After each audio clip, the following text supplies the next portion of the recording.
Olá, seja muito bem-vindo ao estudo bíblico do Ministério de Casais da Sexta Igreja Presbiteriana de Uberlândia.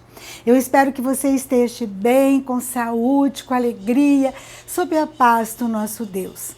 E hoje a gente gostaria de meditar com você sobre o tema Dormindo no Ponto. Os antigos diziam assim: quem dorme no ponto perde o bonde, né? Assim, perde oportunidades, né? Não enxerga oportunidades, né?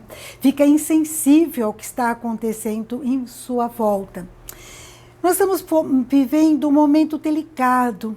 Eu tenho uma amiga que diz: Regina, eu não estou nem triste nem feliz, eu estou indiferente, eu estou apática, parece que eu estou assim cochilando, parece que as coisas estão tão confusas, né?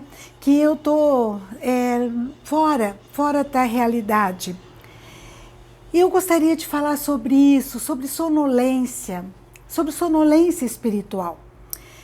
Agostinho, ele nasceu em 354 depois de Cristo, no norte da África. E conta-se que a sua mãe orava muito por ele, porque ele se tornou um adolescente, um jovem rebelde. Ele começou a se envolver com poemia, com prostituição. E um certo dia, ele escutou uma criança falando e repetindo: toma e lê, toma e lê. E ele então, foi uma coisa que o emocionou tanto, uma coisa que mexeu com ele. E ele estava com a Bíblia, e ele então abriu a Bíblia, e em Romanos capítulo 13, versículo de 11 até 14. E ele leu esse texto e foi uma coisa que falou muito ao coração dele. E ele se converteu. E ele se converteu e se tornou um bispo, um dos maiores líderes que a igreja já conheceu, que foi o precursor, inclusive, da reforma protestante. Romanos 13, 11 diz assim: e digo isso a vós outros que conheceis o tempo, já é a hora de vos despertastes do sono, porque a nossa salvação está agora mais perto do que quando no princípio cremos. Depois continua, no versículo 13, exortando para que andemos dignamente, revestindo-nos do Senhor Jesus Cristo, e nada despondo para a carne, no tocante às suas concupiscências. Isso mexeu com a vida dele, ele sentiu que ele estava realmente adormecido. Então, a necessidade de nós despertarmos, como diz lá em Efésios 5,14, desperta, ó tu que dormes, levanta-te de entre os mortos e Jesus Cristo te iluminará. Muita gente está andando, está caminhando, tem nome de vivo, mas está morto, Esqueceu de cair. Está sonolento, está apático, indiferente. Eu gostaria de conversar com vocês hoje, especialmente sobre a história de Sansão. Sansão dormiu no ponto, Dormiu no ponto, e a história de Sansão é muito linda, muito triste, Ele nasceu, viveu por volta de 1150 a.C. A história dele está relatada lá em Juízes, capítulos 13 a 16. Conta-se que a sua mãe recebeu a visita de um anjo, e esse anjo disse que ela ia ter um bebê. Ela era casada com um homem chamado Manoá. Então vamos lá. Aconteceu o seguinte, 13, versículo 5, o anjo diz: porque eis que tu conceberás e darás à luz um filho, sobre cuja cabeça não passará navalha, porquanto o menino será nazireu, consagrado a Deus desde o ventre de sua mãe, e ele começará a livrar a Israel do poder dos filisteus.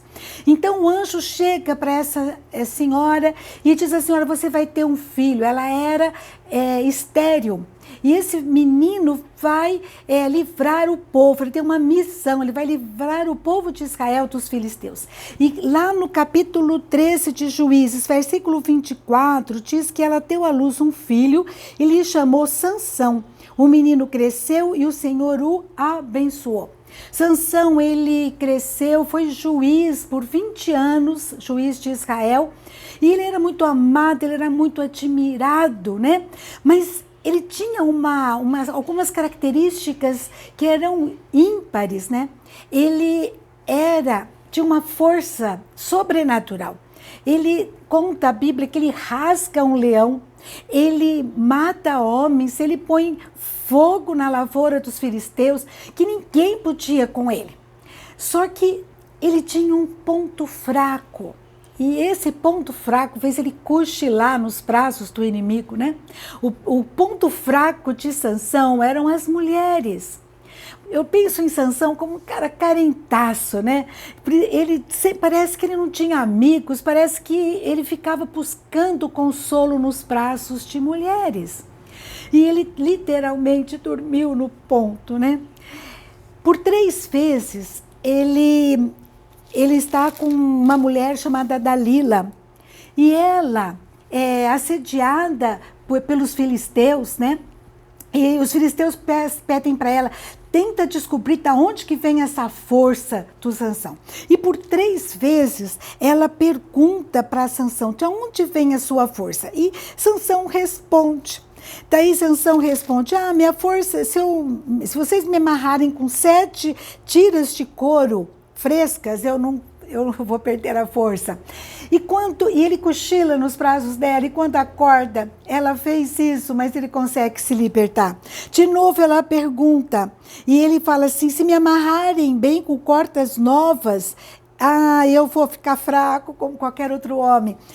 Quando ele acorda, novamente, isso tinha sido feito nele, e ele consegue se libertar. De novo ela pergunta, insiste, né? Diz que ela importunava ele todos os dias, e daí ele fala, olha, se fizerem 7 tranças na minha cabeça, né? E explica como ela deveria ser feita, eu vou ficar fraco como qualquer outro homem. E isso é feito e ele não perde a força. E ela fica importunando ele, você não me ama, você fala que me ama, mas não me ama, você não me conta de onde vem sua força. Até que um dia, nervoso, ele fala, no capítulo de Juízes 16, versículo 17, nunca subiu navalha a minha cabeça, porque sou nazireu de Deus, desde o ventre da minha mãe. Se vier a ser rapado, ir-se-á de mim a minha força e me enfraquecerei, e serei como qualquer outro homem. E é isso que ela faz. Ele cochila novamente e o cabelo dele é rapado, né? Rapado o cabelo dele. Quando ele desperta do sono, ele fala, eu me dei bem nas outras vezes, agora eu vou sair bem também, né? Versículo 20 do capítulo 16 de Juízes, né? Mas tem aqui o final desse versículo, é um dos versículos mais terríveis, mais tristes da Bíblia. Porque Sansão, não sabia ainda que já o Senhor se tinha retirado dele. Não é uma questão de ter o cabelo comprido ou não, é uma questão de obediência, é uma questão de estar na presença de Deus. E Deus havia se retirado dele. Que coisa terrível. Ele teve a oportunidade de perceber que Dalila estava com má intenção. Ele não percebeu ou, não quis perceber. Mas, enfim, o que aconteceu com ele foi uma história tão triste, porque ele dormiu no ponto. Dormiu no colo do inimigo, no colo de Dalila. Né? E a coisa mais terrível aconteceu. Deus havia se distanciado dele. O que eu aprendo com essa história? Eu aprendo que eu tenho que ficar muito atenta, eu não posso dormir no ponto, eu não posso perder o foco.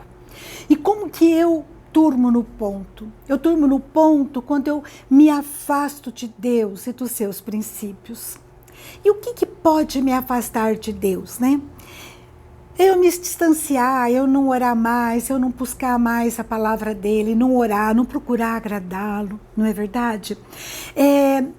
há pontos fracos, às vezes, que eu vou valorizando, dando força para esses pontos, não é? Que vai enfraquecendo mais e mais a minha vida. Às vezes, é o excesso de oportunidades, barriga cheia, né? Fartura, tá com tudo, né? Com força, com poder. Vai deixando o coração soberbo, né?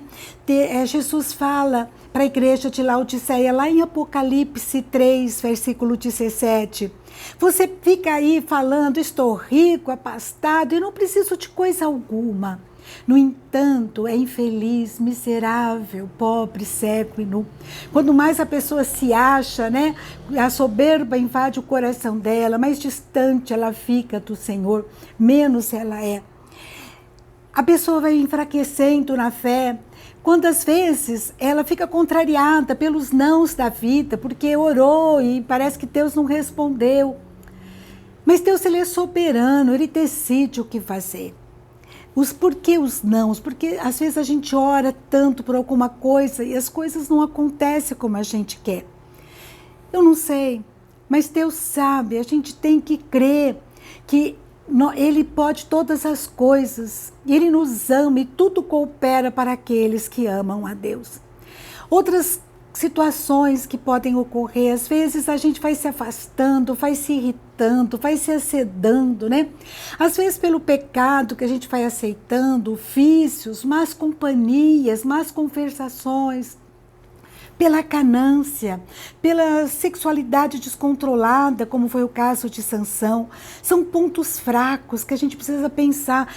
Quais são os meus pontos fracos que têm me derrubado, que tem feito eu ficar nessa soneca espiritual, que eu não tenho buscado a Deus como eu buscava antes, eu não tenho orado, eu não tenho lido a Bíblia, eu não tenho buscado a vontade de Deus, né?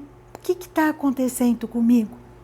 Em segundo lugar, eu turmo no ponto quando eu não priorizo o essencial. A importância de eu trabalhar no meu caráter, de eu me dispor nas mãos de Deus para ser tratado, para ser transformado por Ele, né? Sansão, ele tinha domínio contra leões, contra homens, mas ele não conseguia se dominar. O Espírito Santo que em nós habita, ele nos dá domínio próprio, mansidão, alegria, paz, né? Ele vai tratando de nós, vai tratando dos nossos pensamentos, das nossas palavras, das nossas atitudes. Tem alguma fraqueza no teu coração, alguma tentação, alguma Dalila, né? Que tem levado você a cochilar na vida cristã? Tem um livro muito interessante, do Wayne Cordeiro, Andando com o Tanque Vazio. Ele fala sobre a vida espiritual. Eu recomendo muito esse livro. Eu li há muitos anos atrás. E ele fala que quando a gente vai se afastando de Deus, o nosso tanque vai ficando vazio. E ele dá algumas tarefinhas, né? Por exemplo, o que enche o teu tanque, né? Com certeza é quando a gente busca a Deus, quer agradar a Deus, fazer a vontade dEle, busca a palavra dEle para aprender como eu devo fazer para agradá-lo, né? Quando eu procuro nas minhas palavras, nas minhas atitudes, né? Agradar a Deus. Quando eu me achego perante pessoas que são significativas, que me ajudam, né? Que me levam mais perto de Deus, que me consolam, que me confortam. É tão interessante, né, a história de Paulo. Algumas pessoas confortavam, consolavam, quando chegava era bênção na vida dele. E a gente precisa arrumar, a gente precisa olhar ao nosso redor, ver amigos que nos ajudam, né? Que nos ajudam a separar o que é casca, que não presta, que não é essencial, daquilo que é a semente, que é a palavra, que é importante para mim e para você. A gente precisa tanto disso, não é verdade? Precisamos separar. E às vezes um bom amigo, um amigo que conhece a palavra pode fazer isso. Com isso a gente vai enchendo o nosso tanque. A gente vai ficando, né, mais próximo de Deus, a gente vai saindo da sonolência, Deus vai dando para a gente sensibilidade, para saber a vontade dEle, força, coragem, discernimento, né, para cumprir essa vontade dEle. e ficarmos firmes, vigiando, não é? Agora tem algumas coisas que tiram nossa seiva, que treinam, né, o nosso tanque. O que pode treinar? Às vezes que tira a seiva, às vezes conversa, atividades, pessoas, né? Tem pessoas que falam umas coisas tão tristes, que aborrecem tanto a gente vai ficando, sabe, angustiado, amargurado, né? A gente tem que tomar cuidado com aquilo que a gente aceita, com aquilo que a gente recebe, não é verdade? E outra coisa, maus hábitos, amigos, né? Aqui, Sansão, lá em Juízes, capítulo 14, versículo 10, Sansão está uma festa, e aqui é interessante que fala assim, fez Sansão ali um banquete, porque assim o costumavam fazer os moços. Ah, todo mundo faz, está se tanto bem, eu vou fazer também. Mas será que isso que todo mundo está fazendo é da vontade de Deus, me edifica, faz eu me animar? Porque como é terrível essa mensagem, né? Deus havia se afastado, se retirado da presença de Sansão. É a pior coisa que pode acontecer, não é mesmo? A gente não pode se descuidar. Eu durmo no ponto quando eu me apoio, né, em coisas, em milagres que aconteceram no passado. E eu acho que eu sou invencível. Muitas vezes a gente acha que foi porque a gente é muito esperto, não é? A gente é muito bacana, né? Eu não posso me descuidar. Ai, daquele que perde a presença de Deus, acaba a alegria, acaba a unção, acaba a poesia, acaba o colorido, não é, da vida, acaba a paz. Sabe, a maior tristeza é aquela pessoa que foi cheia do Espírito Santo, né, que era usado por Deus para pregar, para falar, e estava assim, né, aquela brasa viva na presença de Deus, mas de repente vai se sentindo vazio, não tem mais unção, não tem mais brilho, é uma sombra do que foi. Virou cinzas apagadas numa lareira que não presta para nada. Que nós possamos chegar na presença de Deus, clamar a nosso Deus e falar, Deus, o que eu estou fazendo da minha vida? Perdão, meu Deus, me ajuda, né? Eu durmo no ponto quando eu perco o foco da missão, do propósito de Deus. Meus amados, nós estamos terminando uma pandemia, eu espero que terminando. Nós estamos vivos depois de 1 ano e meio de tanta luta, vendo tanta gente perecendo. Se você está vivo é porque Deus tem uma missão para você, um propósito. Sansão se esqueceu. Quando ele foi prometido para sua mãe, foi prometido que ele teria uma missão e ele se esquece da missão. Ele vai buscando aplausos, a aprovação de homens e ele se perde. Qual é a missão, o propósito que Deus tem dado para você? Qual é o teu dom que Deus tem dado? O que você tem feito desse dom? A gente nunca pode esquecer de quem somos, dependentes, pequenos, carentes do Senhor e quem Deus é. Deus é o nosso Deus soberano, é um Deus de amor, mas é um Deus justo. Então, algumas coisas faz eu dormir no ponto. É quando eu vou me afastando de Deus, dos seus princípios, da sua palavra, de orar, de me ajoelhar na presença dele. Eu durmo no ponto quando eu não priorizo o essencial, eu fico dando valor para a casca, que não vale nada, né? E a essência, a semente, eu vou jogando fora. Eu durmo no ponto quando eu me apoio em milagres do passado. Ah, você não sabe o que aconteceu comigo no passado, aconteceu isso e aquilo, mas hoje eu sou cinzas apagadas numa lareira. Eu durmo no ponto quando eu perco o foco, o propósito de Deus na minha vida. Eu durmo no ponto quando eu fico rodando o moinho, né? Como aconteceu com Sansão, girando em círculo, sem sair do lugar. E lá em Juízes, capítulo 16, 28 a 30, é uma história tão triste, porque quando o cabelo dele é cortado, e não só por isso, mas pela desobediência, porque ele tinha se perdido, tinha se afastado de Deus, e Deus havia se retirado dele. Aqueles homens, né, Juízes 16, fala que ele, quando despertou do sono, os filisteus pegaram Sansão, vazaram os olhos de Sansão e fizeram Sansão descer a Gaza amarrado com 2 cadeias de bronze. E ele começou a virar moinho, né, no cárcere. E um dia teve uma grande festa e ele virou motivo de piada e eles levam Sansão. E Sansão então ali, 16, 28, clama a Deus e diz: Senhor, te peço que te lembres de mim e dá-me força só essa vez, para que eu me vingue dos filisteus, ao menos por um dos meus olhos. E conta-se que Sansão abraçou com as 2 colunas do meio, em que sustinha a casa, e fez força sobre elas, com a mão direita em uma e com a esquerda na outra. E disse: morra eu com os filisteus. E inclinou-se com força, e a casa caiu sobre os príncipes e sobre todo o povo que nela estava. E foram mais os que matou na sua morte dos que o que mataram na sua vida. Sansão então termina a sua vida de uma forma tão trágica, tão triste, não é verdade? Meus amados, eu não quero dormir no ponto. Espero que você também não. Que a gente possa, se a gente estiver cochilando um pouquinho, deixando de orar, de ter aquele nosso horário de oração, de leitura da palavra, que a gente possa voltar. Eu não sei se você está passando por um momento difícil, você fala assim: ai, Regina, está tudo tão bagunçado. Vamos olhar para o Senhor. Conta-se que uma ilustração que é como se a gente fosse uma gota num quadro. E às vezes a gente olha para cima ou para o lado e a gente vê cores sombrias, e a gente se assusta. Está tudo tão difícil, eu não estou dando conta. Mas ao invés da gente ficar olhando para as circunstâncias, essa ilustração nos ensina a olhar para o autor do quadro, aquele que está na frente pintando. Porque ele tem um projeto, ele está pintando algo especial. Mesmo que as cores sejam sombrias, seja pandemia, desemprego, doenças, mas Deus está fazendo algo especial.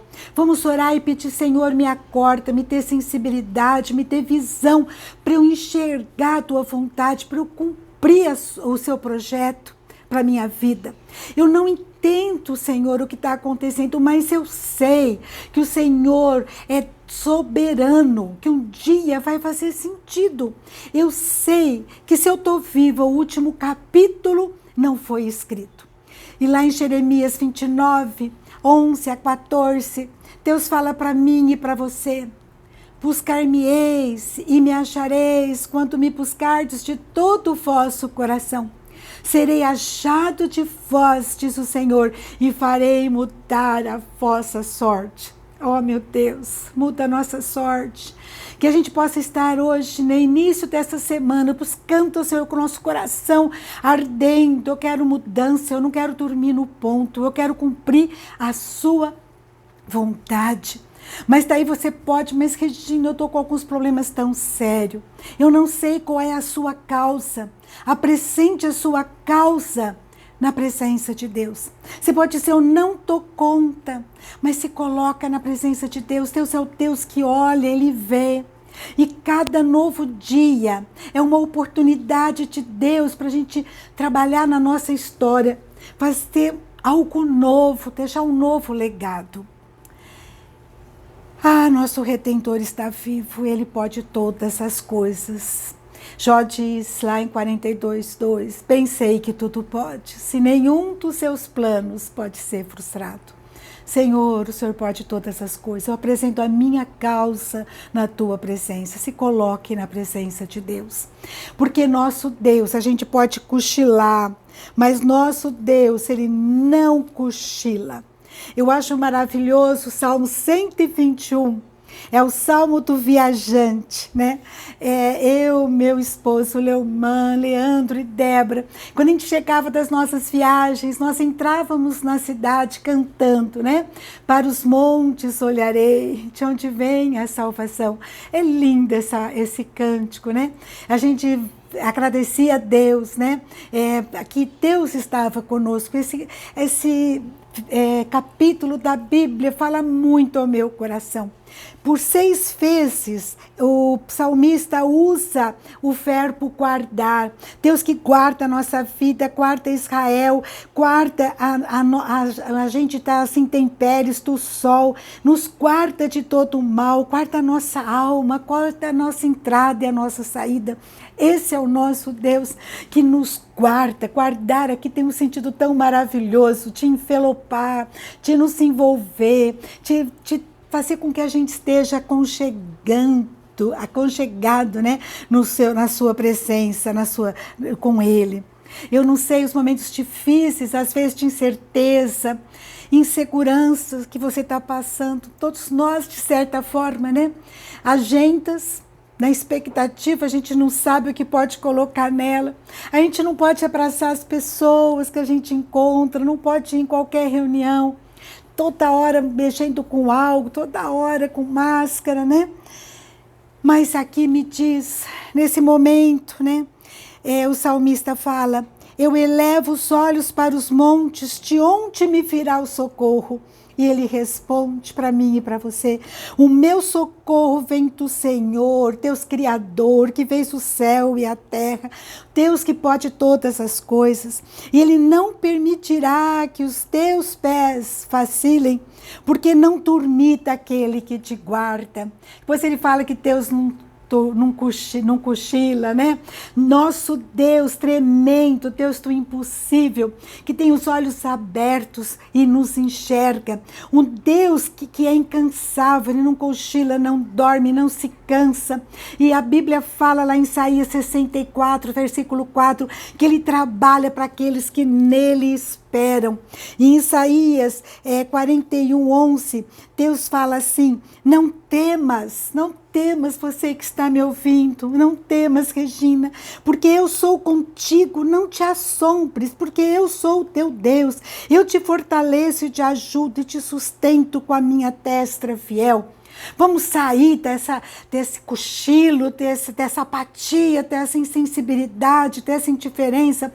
Vamos pedir que Deus nos acorde. Vamos buscar a Deus e falar, Senhor, olha como eu estou, Senhor. O Senhor sabe, me acorda, Senhor, me acorda, porque eu sei que o Senhor não cochila.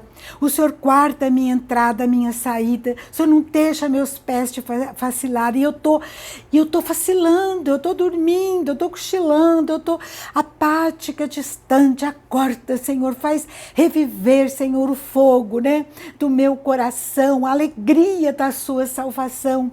Que eu possa te buscar, Senhor, com meu coração cheio de gratidão, com a certeza que o Senhor é o Deus do impossível, é um Deus que trata comigo e que eu não preciso ter medo, eu não preciso ficar preocupada com o meu futuro, porque eu sei que o meu futuro está nas mãos de Deus. Eu não sei como vai ser, mas eu sei que o Senhor estará presente no meu futuro. E isso é o bastante, é mais do que o suficiente para eu me alegrar, para eu me aquietar na tua presença. Que coisa tremenda.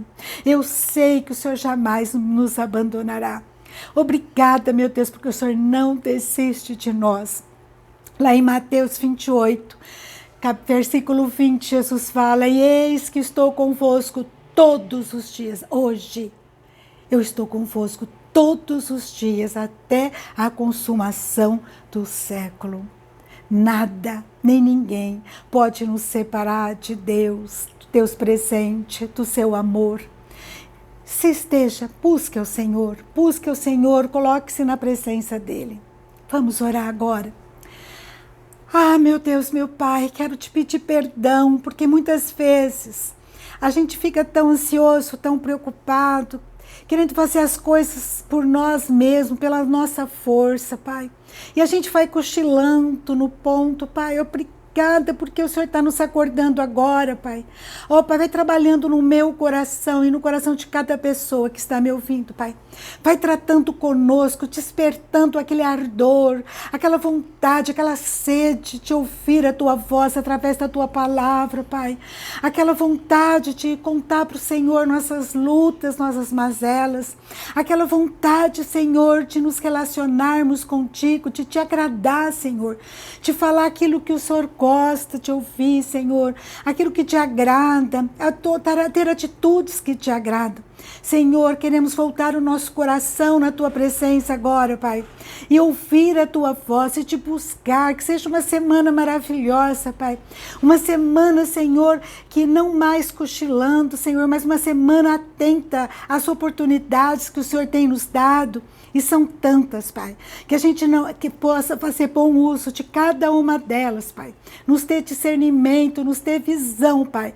Eu te peço por cada pessoa que está me ouvindo, se tem alguém triste, indiferente, apático, Senhor, vai trabalhando, tratando, alguém que estiver deprimido, Pai, traz alegria, traz a paz. Ó, Pai, aqueles nossos familiares que às vezes estão enfermos, Pai, cura, Pai, o Senhor pode todas as coisas. Traz conforto, consolo, Senhor, ao coração daqueles que perderam ente querido, Senhor. Ó, Pai, nós precisamos do Senhor. Visita cada pessoa que está nos ouvindo, Pai. Vai trabalhando, tratando, e que a gente possa agora, Senhor, sair renovado na Tua presença, pela Tua palavra que é tão rica, e que a gente possa despertar, Senhor, para a missão que o Senhor tem para cada um de nós. E usa-nos, Senhor, para a Tua honra e glória somente. Nós te pedimos, nós clamamos em nome de Jesus. Amém, Senhor. Amém. Amém. Um dia maravilhoso para você, na presença de Deus. E até a noite, né? No culto, quando estaremos juntos no presencial ou online pelo YouTube da Sexta Igreja. Amém? Um grande abraço para você. Fica com Deus. E até a próxima, se Deus quiser.